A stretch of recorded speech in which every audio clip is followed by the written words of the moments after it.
Hi again guys, and welcome to episode 54 of B-Road Ballers, the review series for Gran Turismo's selection of hot hatches of a variety of spec, of course, some larger than others, some with larger engines than others, and of course some with more power. Now, some of these vehicles are very showy, they're over the top, they're eye-catching, because that's one of the common traits of a hot hatch. As is implied by the hot in the hot hatch title, it's a car which you would want to buy. It's sportier, it's upgraded, it's the top of the line, it's the boy racer's car of the range. And pretty much nothing encompasses the concept of a boy racer as much as a hot hatch. Some, though, take a slightly different approach, and they are sleepers. Now, this particular hatch, I would say, is one of those. It's the Alfa Romeo 147, and it's the Twin Spark Premium model, not the GTA. Now, personally, I'm a huge fan of the Alfa Romeo 147 GTA. It's one of my favourite hot hatches. It's severely undervalued, very powerful, big lazy engine, and I think it looks great. Plus, they're pretty cheap second-hand, which is always nice. This car, though, is very easily overshadowed by that model, and something that I've also noticed about Alfa Romeo is it seems to be one of those manufacturers on Gran Turismo which, due to the range of cars which they have, and the fact that, like some other companies, such as say BMW, they do like to have a very similar design style across their whole model range. And when you see this sea of Alfa Romeo branded red vehicles in front of your face, it can be very difficult to notice each of them for their own individually good traits. After all, you'd have to buy them all to know that, and most people haven't got that kind of time or money on Gran Turismo, so you're not going to buy all of them, so you'll probably go for the obvious choices: the Brera, the 8C, the TZ2, the TZ3. So vehicles such as the 147, both of them to some degree, but even more so this model, and the sedans as well, can sometimes be overlooked. But one of the great things about Alfa Romeo is they actually have a pretty strong selection of sleeper cars on GT6. The 166 is a lot faster than it looks, the 156 is even quicker again, the 147 in the case of this car, well, we're getting to that now. But I would definitely say that this is a sleeper in the hatchback category. And one of the really good things about this car is how much spec it has for its PP level. Now, fully tuned, this car's 2-litre turbo engine puts out 376 horsepower. That's no way near the highest of the hot hatch class, and very easy to think, yeah, so what?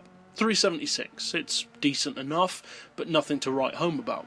It also puts out 271 foot-pounds of torque and weighs in at 1,047 kilos. As you'd probably assume, it is front-wheel drive, which I personally think is kind of a shame. Alfa Romeos kind of deserve to be rear-wheel drive to get that passion. But, nevertheless, they chose to make it front-wheel drive, so that's the way it is. And it does have its advantages. The 147 is not an overly small car, so 1,047 kilos isn't a bad weight. As far as horsepower per tonne, it puts out 359, which for its power is pretty good due to that low weight.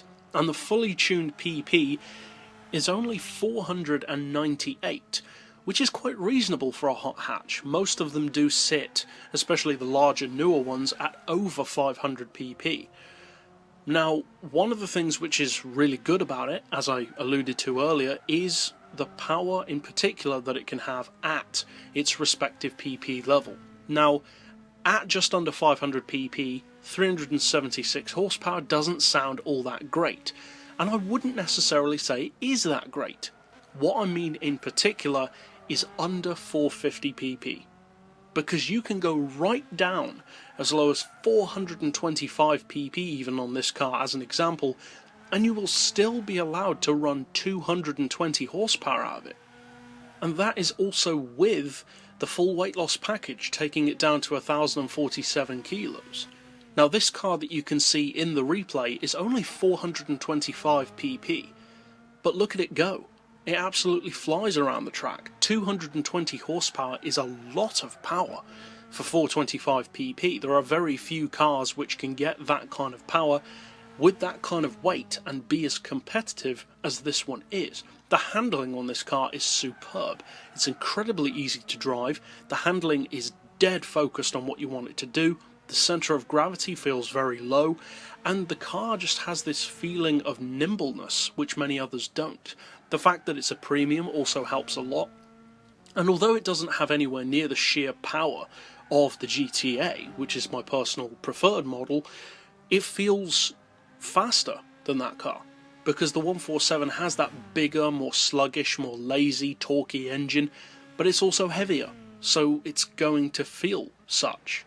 This car is lighter, it's lighter on its feet, it's lighter in its almost attitude overall. It feels like a sprightly car. It's got personality to it, it feels thumpy, it feels fun, it feels pretty much ready for whatever you want it to do.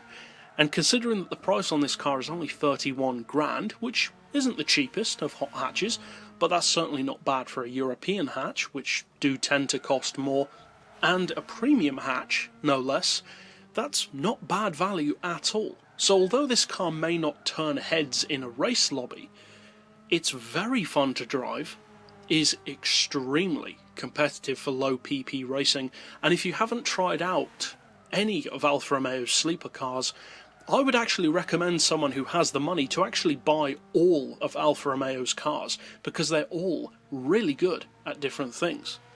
If, however, you don't have that kind of cash and you are looking for a hot hatch, especially an undercover one, which you don't see many other people using, and you value that personalisation factor, you may want to check out this car. It doesn't have big numbers, but it can definitely give you victories. But that's it overall for this particular pick. I'll see you guys next time, and as always, thanks for watching.